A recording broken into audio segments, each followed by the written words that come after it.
ladies and gentlemen, welcome to the 5th episode of Refined Guitar Chops. Last time we did C major arpeggio.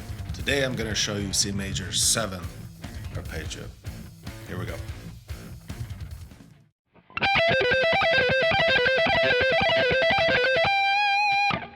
So I got 4 notes for you this time. Oh my god, 4 notes. Yep, it's G, E, C, and B. So the pattern goes like this.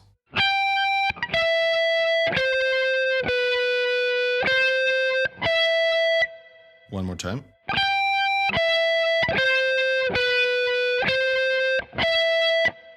And the picking pattern is, of course, always down, up, down, up.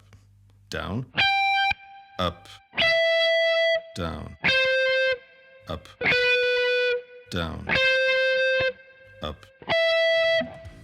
Ladies and gentlemen, thank you very much for watching this video. You are truly amazing. If you have any questions, feel free to post them in the comments below. You can also find me on my Facebook fan page. The link is also in the description. And I'll see you guys in the next episode. Peace.